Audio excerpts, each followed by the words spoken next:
Padre nuestro que estás en los cielos, queremos darte las gracias, Señor, por un día más de vida que tú nos otorgas, nos concedes.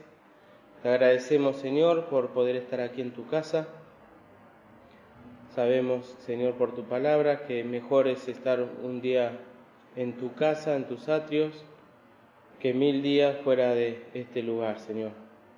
Por eso te rogamos que se pueda cumplir el objetivo para el cual vinimos, de poder recibir bendición de lo alto, palabra que venga de ti, para nuestras vidas, para nuestras necesidades, primeramente en lo espiritual. Tú puedas socorrernos, asistirnos, guiarnos por tu Espíritu siempre a toda verdad, que se halla solamente en la persona de Jesucristo. Te rogamos también así, Señor, por las demás clases, los niños tan preciosos que se acercan para escuchar tu palabra, para cantar, que tú puedas bendecir las necesidades de ellos, de los jóvenes, de los preadolescentes, ya que es mucha la necesidad, Señor. Capacita, guía también a los instructores y gracias porque tú suples todas las necesidades que pueda haber. Y te agradecemos todo en el nombre de Cristo Jesús. Amén. Bueno, continuando con este estudio de la vida del apóstol Pedro, el domingo pasado se hizo hincapié cómo el Señor subió al monte a orar y llamó así a los que Él quiso, y en una lectura decía que los llamó discípulos y también apóstoles a estos 12, y el hermano Alfredo hizo hincapié en las condiciones que debe tener un apóstol y cómo no existe la sucesión apostólica hasta nuestros días. Es muy interesante esto porque ustedes verán que hay iglesias que se llaman así, Nueva Apostólica, donde tienen un apóstol mayor que está en otro país, que ahora no sé cuál, pero en Europa, y él es el que, de alguna forma, la cabeza y la jerarquía de esta religión. Lo cierto que aquí nomás, continuando por esta calle, el Hornero, cuando se llega a donde corta, Santa Cruz, gracias, ahí hay una iglesia, y a mí me tocó atender a uno de los ministros apostólicos que vivían justo al lado de la hermana Elisa, acá a la vueltita.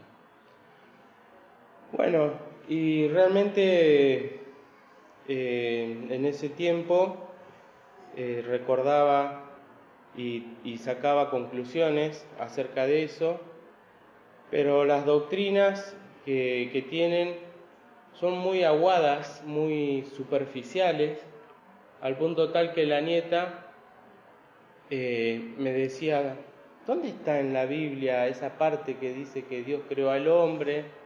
Porque en la escuelita me están cuestionando de que venimos de la evolución del mono. Los chicos me dicen, ¿dónde está eso? A ese punto, ¿no? Y después con este hombre, bueno, también me decía que tenía 400 almas en Coronel Suárez, que la administraban, pero una vida diferente a la que predicaban, a la que vivían, porque aún los estudios mismos ellos tenían un fichero y de ahí extraían sus lecciones para estudiar, ¿no? Y bueno, esto del apostolado, aquí del apóstol Pedro, cesa aquí. El último apóstol fue el apóstol Pablo, y continuando con la vida del apóstol Pedro, el hermano Alfredo dijo que por ahí se nombra muy pocas veces en las lecciones, pero son sucesos que los fueron viviendo los 12, íntimamente con el Señor. Luego hay un círculo más íntimo de discípulos que son Juan, que son Jacobo y que son el apóstol Pedro, que estuvieron más cerca del Señor, que el Señor los llamaba aparte. Y en este día tenemos en este capítulo 10 de Mateo un llamado que hace el Señor, pero ya no a que sean sus discípulos, sino para enviarlos con una misión especial, y les da, nos dice el versículo 1 de Mateo 10, y llamando a sus 12 discípulos, le dio potestad contra los espíritus inmundos para que los echasen fuera y sanasen toda enfermedad y toda dolencia. Este poder que el Señor otorgaba se los concedió a los discípulos, y es una cosa obrada por Dios en el corazón de ellos para poder, con fe y oración, poder realizar estos milagros, y lo pudieron hacer así. El problema estaba en que estos poderes que el Señor, la virtud que el Señor otorgaba, la potestad, se la está dando a gente común y corriente, como nombramos, como fue llamando a Pedro y a pescadores. Y el problema en la gente que recibe estos beneficios de poder pensar que son dioses los que descendieron aquí a la tierra, ¿no? Le pasó al apóstol Pablo con Bernabé, cuando curaron a un cojo, ¿sí? Ya venían para sacrificarles y traían toros y guirnaldas y decían: dioses semejantes a hombres han descendido. Claro, uno ve a una persona que tiene con el poder de orar, poner la mano encima y curar, y este es un dios.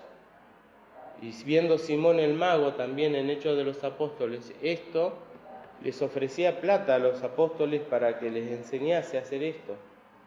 Lo cierto que es recibido de Dios, todo es recibido de Dios, todo poder, y el Señor es el que otorga esta potestad, y nadie la puede transmitir a otro, sino solamente viene de Dios.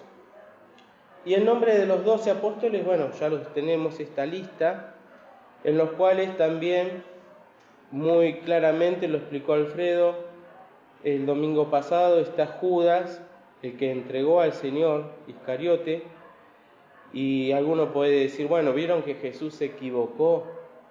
¿Cómo va a elegir a Judas y después lo va a entregar? Eso era el pensamiento del otro día, ¿no?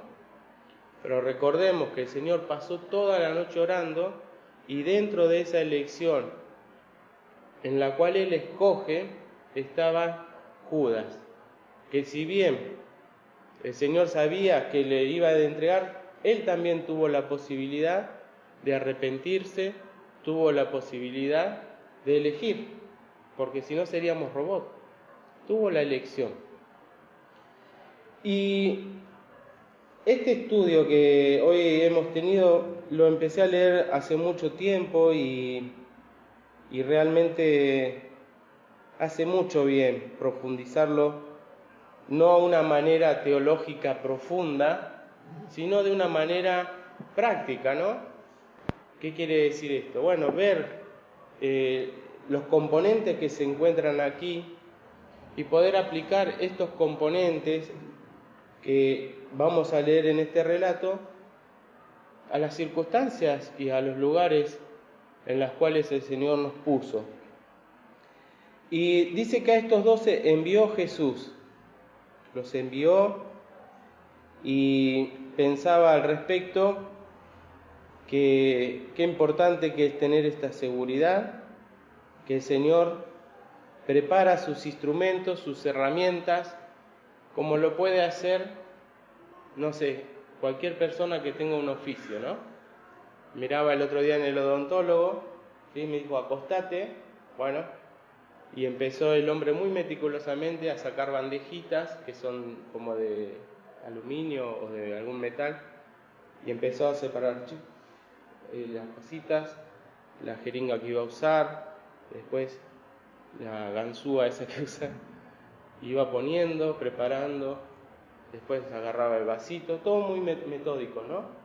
Separó todos sus instrumentos para que no le falte nada en el momento indicado, o cuando está en el momento de practicar la sacada de muela, no tenga que, esperá que voy corriendo a buscar esto, esperame. No, tenía todo.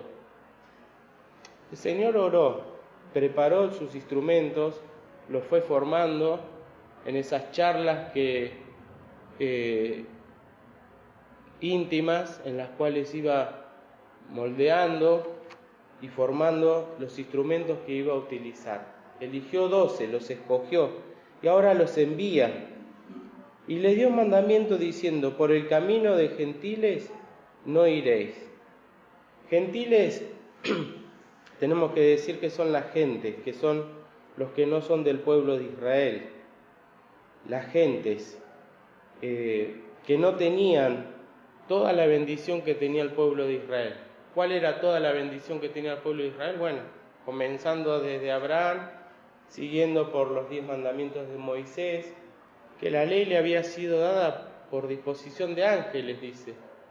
Tenían todas las cosas en bandeja, todos los ritos, las costumbres. Bueno, ahí tenían que ir, al pueblo de Israel primeramente. ¿Y a quiénes?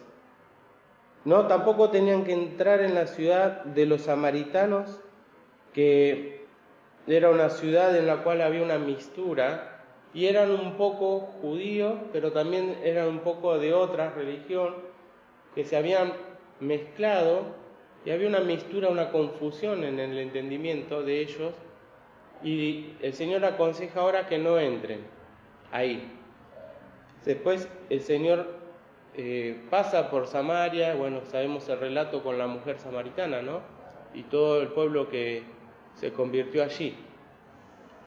Pero primeramente dice el versículo 6, id o vayan a las ovejas perdidas de la casa de Israel. Ese es el mandato. Y debían predicar allí y decir: el reino de los cielos se ha acercado. Cuando decimos algo que está perdido, ¿no? ¿Qué podemos llegar a pensar? Id a las ovejas perdidas de la casa de Israel. Bueno, perdido es algo que quizás no tiene nada de valor o muy poco valor, o lo desestimamos, o que es un desecho,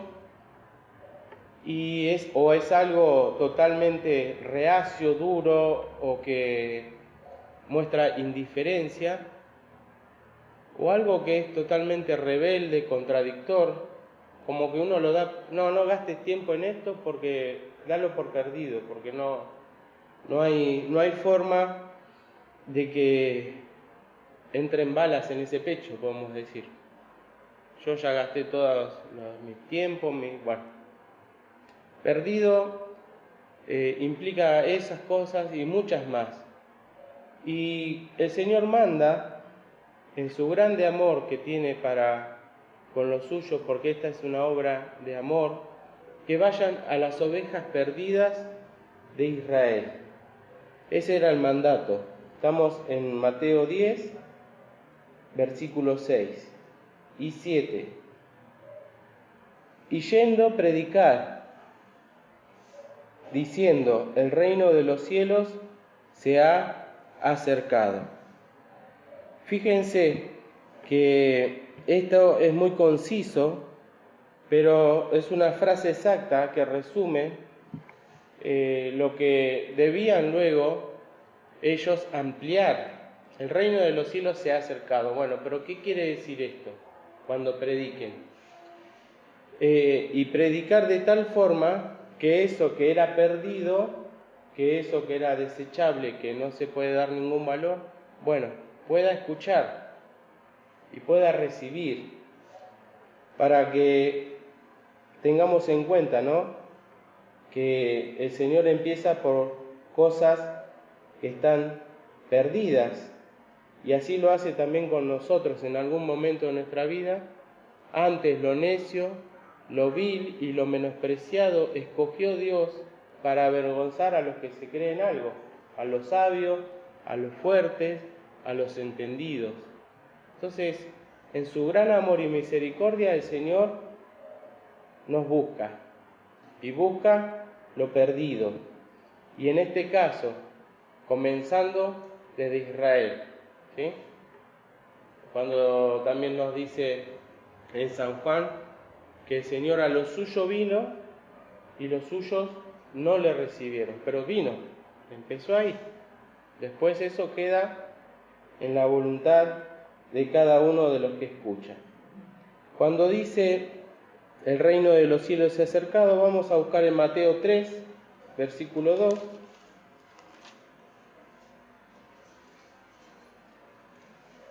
En la página 6 dice un mensaje de Juan: arrepentíos que el reino de los cielos se ha acercado. Y luego tenemos también en el 4, versículo 17, desde entonces comenzó Jesús a predicar y a decir: arrepentíos que el reino de los cielos se ha acercado.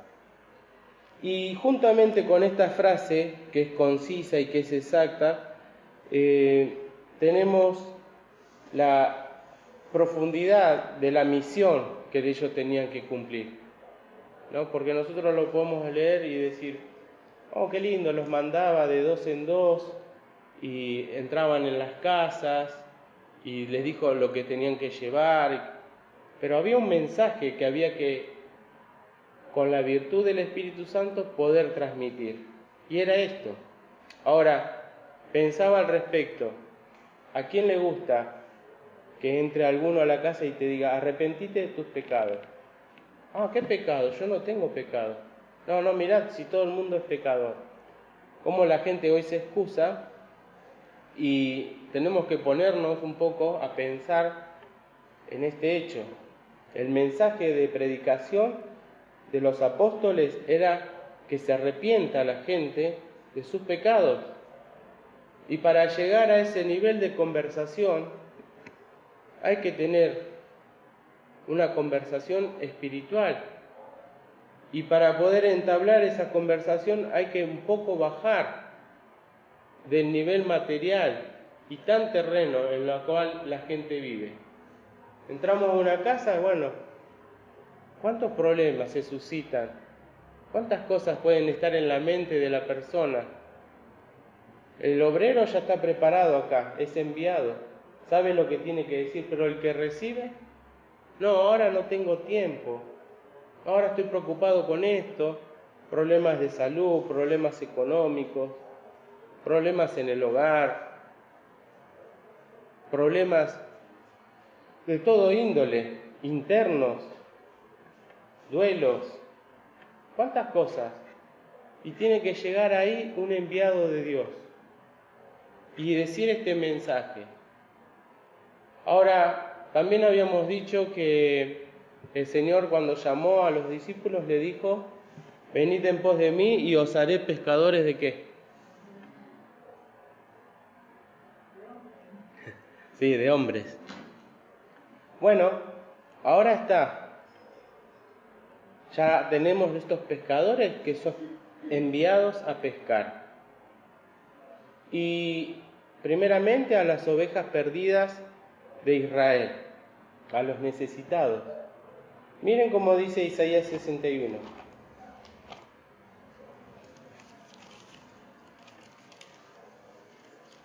Y vamos a ver qué clase de peces vamos a tener en estos versículos, que con todo respeto son personas, y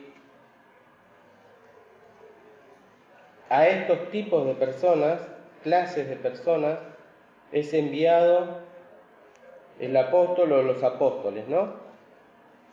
Y dice acá, Isaías 61, en la página 758, el Espíritu del Señor Jehová es sobre mí, porque me ungió Jehová, me ha enviado a predicar buenas nuevas a los abatidos, a vendar a los quebrantados de corazón, a publicar libertad a los cautivos y a los presos abertura de la cárcel. Luego dice el 2 al final: a consolar a los enlutados. Y así, pero yo pensaba, cuando el Señor es enviado a predicar las buenas nuevas a los abatidos. Abatidos. La policía, cuando se dice, ¿no?, abatió a un delincuente, alguien que está por el piso, abatido. Y a ese abatido, buenas nuevas. A los quebrantados de corazón, vendarlos. Y luego dice, a los cautivos que están encerrados o bajo un poder,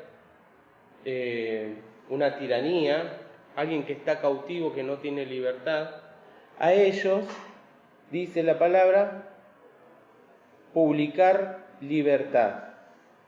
Y a los presos, abertura de cárcel.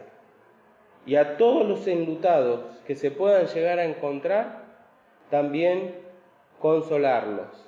Porque esta es la palabra de Dios, que si bien uno puede decir un cautivo, un preso, es aquel que se encuentra tras las rejas, pero ¿cuántos hogares hay en los cuales se encuentran estas características? Gente abatida, quebrantados de corazón, cautivos de pecado y encerrados en cárceles. ¿Por qué? Porque justamente la palabra es enviada y la gente la necesita muchísimo, y es ahí donde también los enviados de Dios debían ver y debían procurar establecer este vínculo, y al conocer el vínculo ver, bueno, en este hogar están en luto, vamos a darle una palabra del Señor que los levante. En este hogar están abatidos por esto, por aquello, vamos a llevar una palabra buena, nueva del Evangelio, que le haga levantar un poco a la visión de lo terreno, los quebrantados de corazón, que puedan ser vendados. Eso cuando se ingresaba en cada hogar, porque todas las familias son distintas. Y cuánto más ahora, cuando ellos, después de estar en comunión y en contacto con el Señor, son enviados, el Señor les comisiona y lo hace, y se han de encontrar. Pero continúa acá, que el reino de los cielos se ha acercado y redarguir de pecado. Si buscamos en Marcos, el relato paralelo, versículo 12 del capítulo 6, página 47, acá está el contenido de esa visita, de ese mandato. Y saliendo predicaban, ¿qué cosa? Que los hombres, Marcos 6, 12, se arrepintiesen. Ahí está. Ese era el mensaje, y para que veamos que no era solamente salir y por fuerza, sino que Dios estaba a través de su Hijo, Jesucristo, obrando a favor de una humanidad que, perdida y caída, necesita a gritos de este Salvador. Todo hombre necesita la salvación. Que lo quiera negar o que quiera hacer sordos los oídos, bueno, eso es otro tema. Pero necesita la paz que el Señor vino a otorgar. Y miren acá, cuando volvemos a Mateo ahora 10, el Señor les dice: sanad enfermos, en el versículo 8, limpiad leprosos, resucitad muertos, echad fuera demonios, más peces, ¿sí?, más personas que debían ser pescadas. Os haré pescadores de hombres. Y le da esa potestad el Señor para que lo puedan hacer así. Enfermedades, tantas que hay. Leprosos, una enfermedad muy difícil, casi imposible de curar en aquellos tiempos, pero el Señor le da la potestad a sus apóstoles. Resucitar muertos, echad fuera demonios. Y esta frase que tenemos aquí, de gracia recibisteis, dad de gracias, es algo que siempre debemos tener presente todos, ¿no? De gracia, de regalo, por sola misericordia de Dios hemos recibido esto. Nadie se puede atribuir a sí mismo ningún tipo de poder ni virtud, ni aun el proclamar la palabra, si no le fuere dado de Dios. ¿Sí? Se recibe de gracia. Y de esa misma forma con que se recibe, ¿qué pasa? Se debe de dar, ¿sí? Como no poniéndose por encima, sino que en un momento recordar, yo también recibí por gracia esto, o sea, sin precio, de forma gratuita. Me lo explicaron, lo entendí, lo acepté, lo recibí. Ahora, si yo empiezo a mirar, hay mucha gente que necesita, y de igual manera que como yo lo recibí, lo puedo transmitir. Y esto, vuelvo a decir, es lo que los discípulos tenían que tratar de establecer ese vínculo, ese punto de contacto con las almas tan necesitadas. Y cuando dice que es por gracia, es muy importante porque nos habla de que no es por obras, ¿sí? Siempre tenemos estos dos opuestos.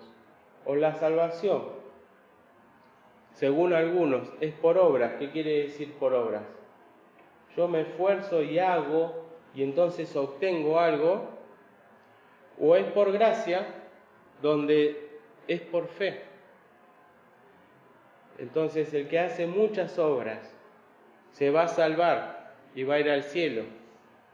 Pero el que no tiene nada o no puede hacer obras, se va a ir al infierno. Entonces, la gracia reúne tanto al rico como al pobre, para que sea igual.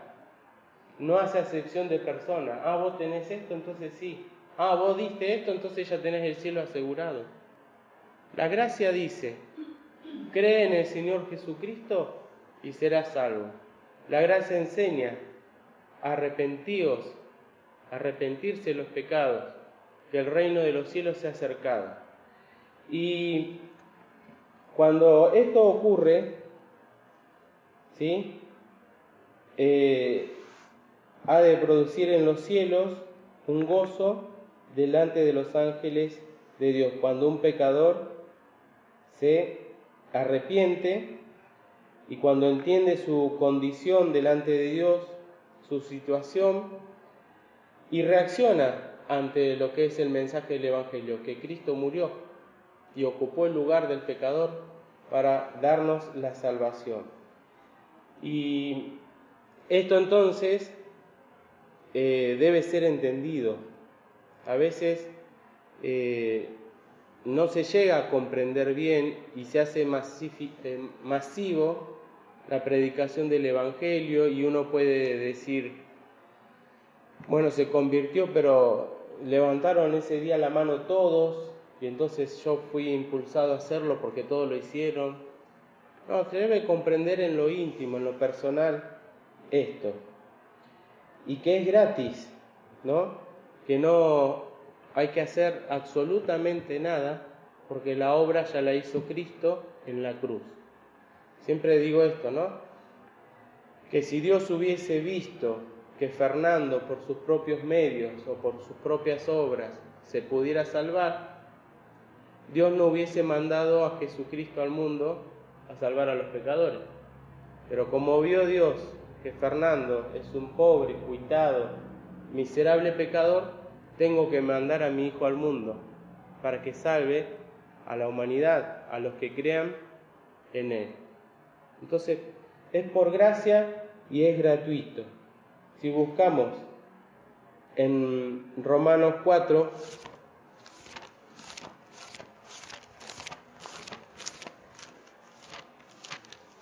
un versículo, el versículo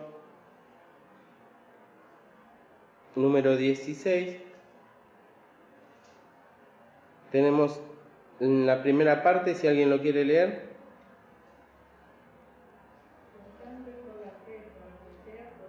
Hasta ahí nomás. Por tanto es por fe la salvación, para que sea por gracia. Entonces esto es lo que, a mi modo de entender, los discípulos encomendados de parte del Señor compartían a todo lugar donde iban, que es por fe, que es gratis, y entonces es por gracia. Y continuando con el relato, porque la hora avanza, volvamos a Mateo.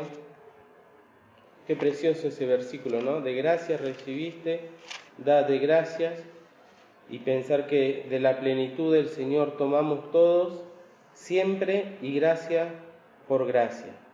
El versículo 9 en adelante nos explica cómo ellos deben ser probados en la fe, porque les dice: no aprestéis oro, ni plata, ni cobre en vuestras bolsas. Materiales valiosos lo eran en aquella época como lo son ahora, el oro, ni alforja para el camino, ni 2 ropas de vestir, ni zapatos, ni bordón, porque el obrero es digno de su alimento. Y al respecto, también en Marcos que dice que no lleven alforja, pero también dice que no lleven pan. En vez de decir oro, plata, ni cobre en vuestras bolsas, dice ni dinero. Les dice que calcen sandalias, pero que no lleven zapatos.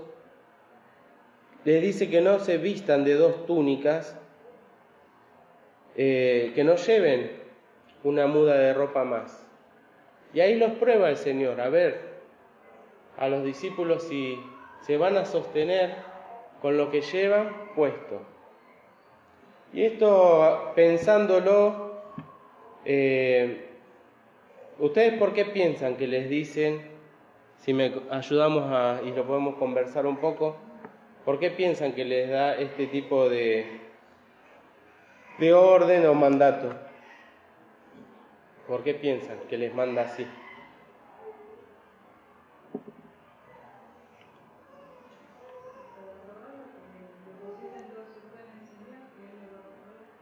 Les van a hacer una misión y les dice que no lleven no vayan con zapatos, que vayan con sandalias. Si les dice que no lleve oro, plata o cobre, ¿por qué les dice que no lleven eso? Para que no compren y también para que no los roben. Y ni siquiera que lleven pan, ni alforja, ni 2 túnicas. ¿Por qué? Porque el Señor los va a mantener y los va a cuidar. Pero también pensaba cómo la gente observa qué es lo que tengo en el puesto, a ver qué zapatillas, a ver qué zapatos, a ver qué ropa traigo puesta, si tengo un bolsito, ¿qué habrá dentro?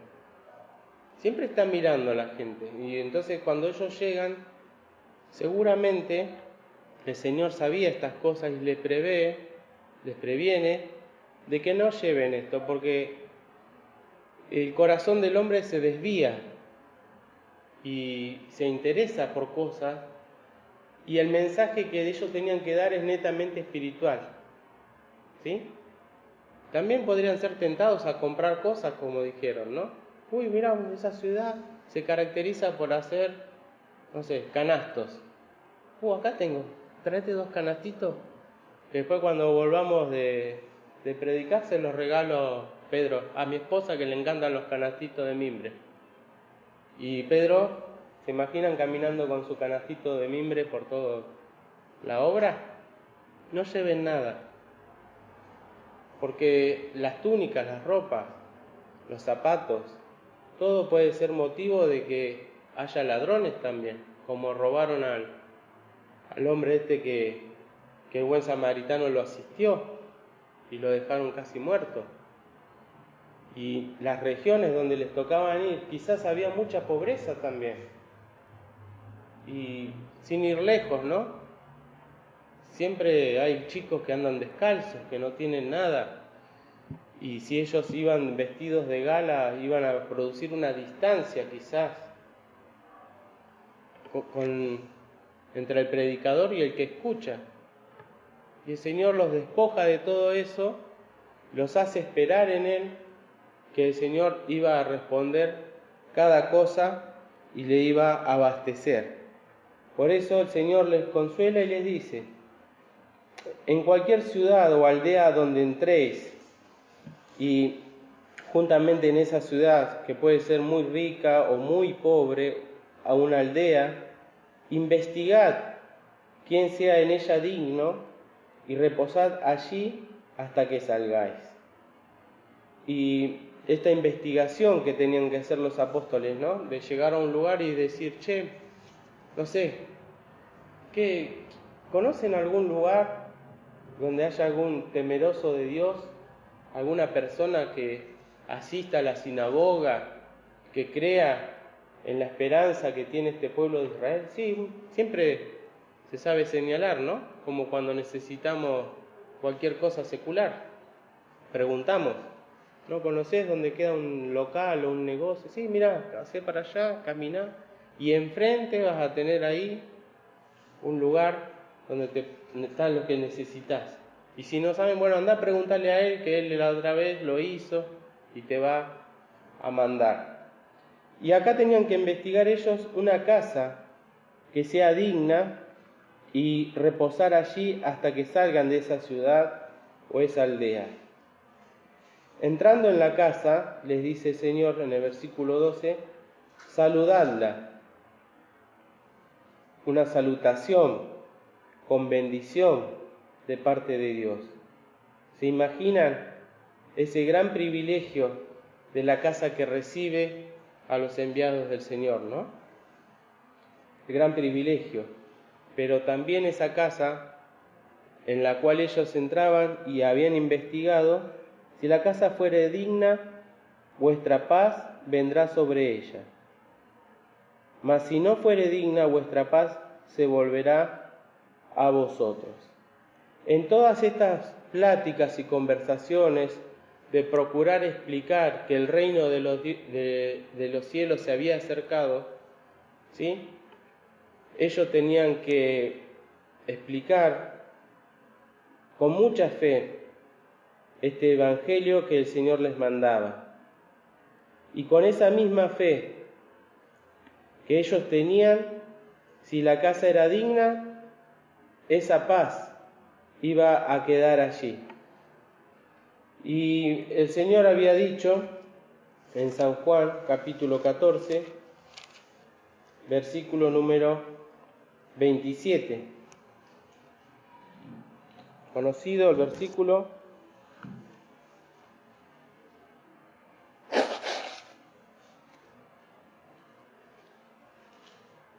Que nos dice, San Juan 14, 27, la paz os dejo, mi paz os doy.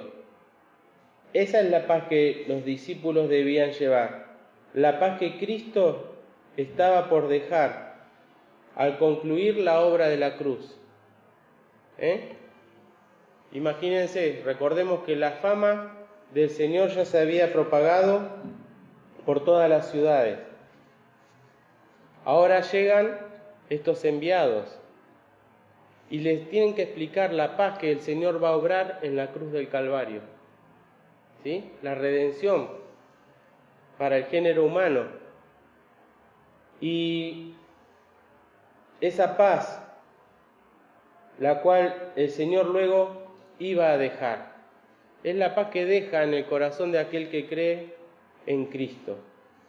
Y es el sello del Espíritu Santo el que, obrando en el corazón del pecador arrepentido, ha de otorgar paz. Porque dice que el mismo Espíritu Santo da testimonio a nuestro espíritu humano que somos hijos de Dios. Y eso nos ha de dar paz.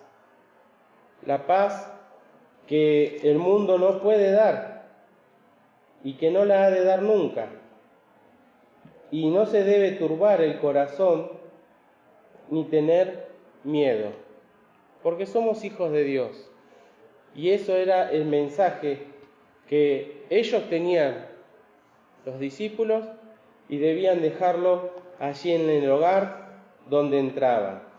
Ahora también, si no fuere digna esa casa, vuestra paz se volverá a vosotros. No la pudieron compartir, o la pudieron compartir pero no fue recibida, ¿sí? Dieron por gracia, pero esa gracia fue rechazada. No. Nosotros la verdad que estamos bien, como estamos. Si viene Cristo o este mensaje va a empezar a haber problemas, o tenemos una tradición familiar, y la verdad que yo prefiero confiar en las obras, porque si es por fe, entonces cualquiera va a ir al cielo, y yo soy muy buena persona, no molesto a nadie, no hago mal, no pienso mal, trato de ayudar al prójimo. Es por fe, lo enseña el Señor, no es por obras, para que nadie se gloríe y para que esté al alcance de todos. Porque siempre, como hay aceptación, también hay rechazo de este mensaje. Y la paz iba a volver sobre los discípulos.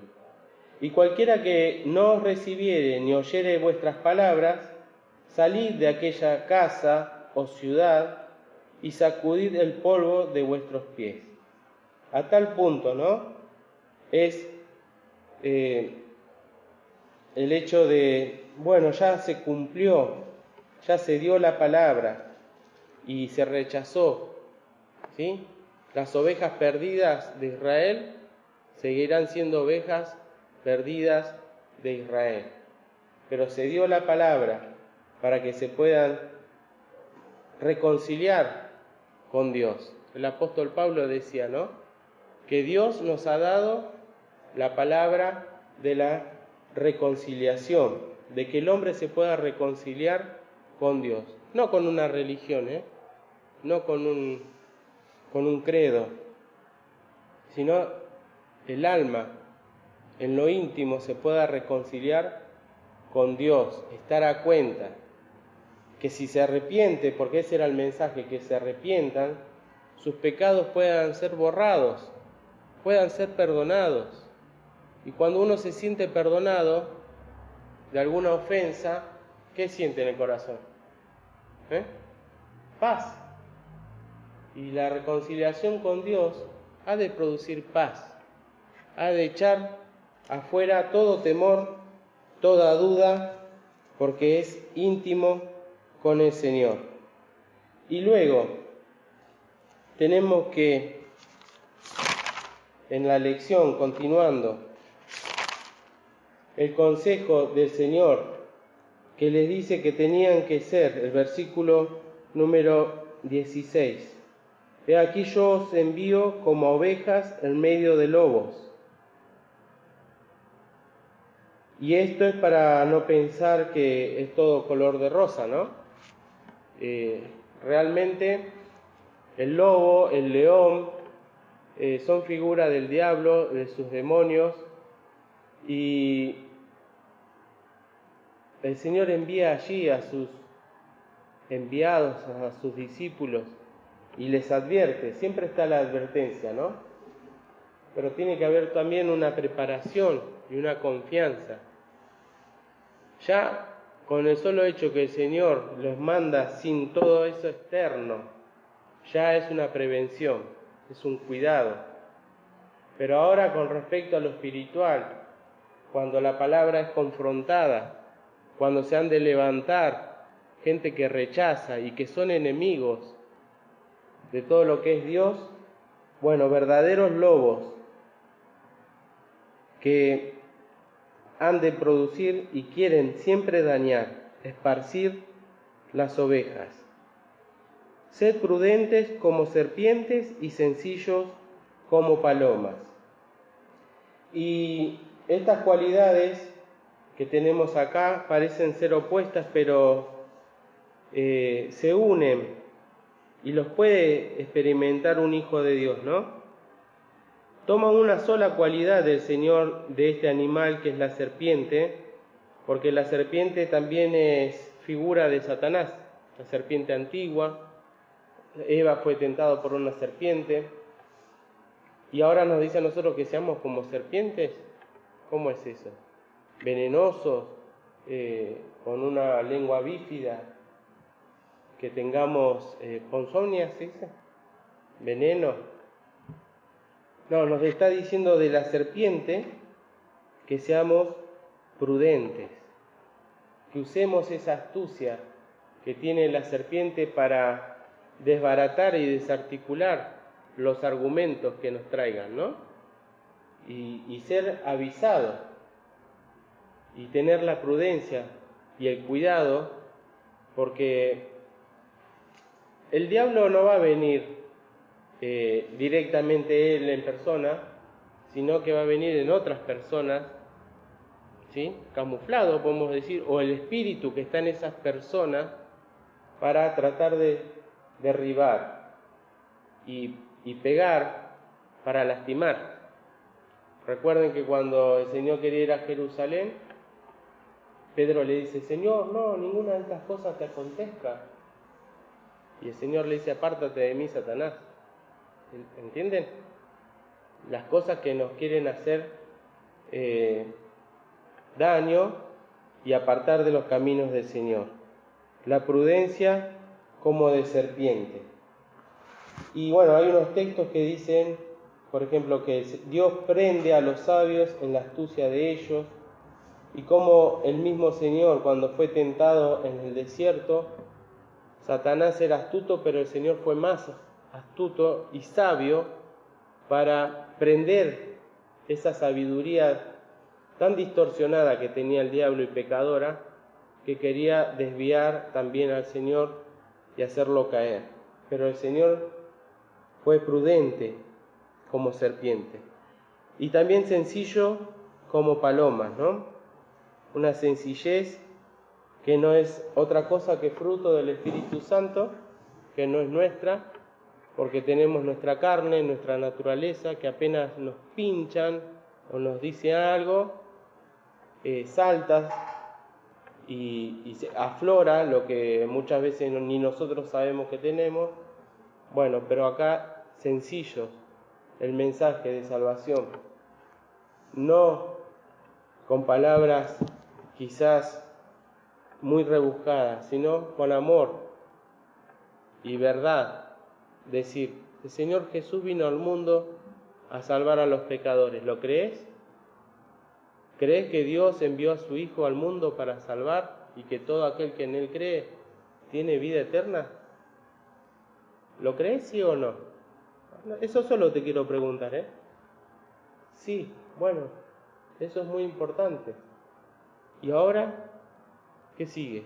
¿Y ahora cómo se continúa, no? Sencillo. Y tratar de también tener la prudencia de conocer para poder desarticular las palabras que puedan llegar a causar, ¿sí?, algún tipo de reacción. A veces hay que esperar el momento indicado, ¿no? Porque cuando vemos que hay gente que es muy polémica, cuesta bajarla para hablarle del Señor, porque escuchás que habla de política, se exaspera. De fútbol, se exaspera. De religión, sí, pero mira mira aquel. Bueno, y hay que esperar un momento y el oportuno en oración para poder hablar y no es imposible. Dios nos ha dado un espíritu de fortaleza, de amor y de templanza para hablar estas cosas. Si buscamos, por ejemplo, en Lucas, capítulo número 10,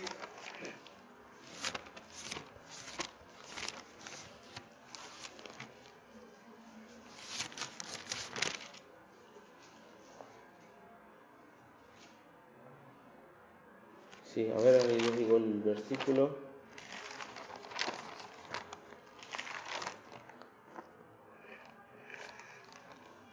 El 20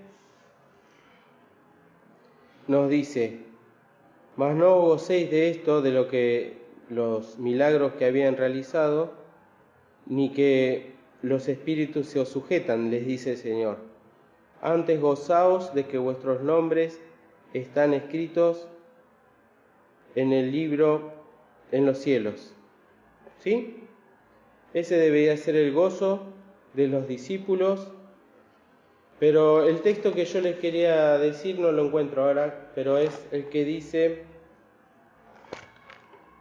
mas no sois vosotros los que habláis, no sois vosotros los que habláis, sino el Espíritu de vuestro Padre que habla en vosotros. Y qué lindo, ¿no? Poder pensar eso, que no es nuestra sabiduría ni nuestras capacidades, sino que es el Espíritu el que nos dice: habla ahora, ahora es el pique, dale, encarná y tirá, te vas a sacar. No sois vosotros los que habláis, sino el Espíritu de vuestro Padre que está en vosotros. Terminamos con Marcos 6, versículo 30 a 32. Cuántas cosas que quedan, que ya el domingo que viene cambiamos de tema, pero es muy enriquecedor esto, poder ver esta gran misión que tuvieron y cómo poder, con la ayuda del Señor, realizarla en estos tiempos. Marcos 6, 30 a 32, y con esto terminamos. Y los apóstoles se juntaron con Jesús y le contaron todo lo que habían hecho y lo que habían enseñado. Y él les dijo: venid vosotros a un lugar desierto y reposad un poco. Porque eran muchos los que iban y venían, que ni aún tenían lugar de comer. Y se fueron en un barco al lugar desierto aparte. Hasta aquí la lectura de la palabra del Señor.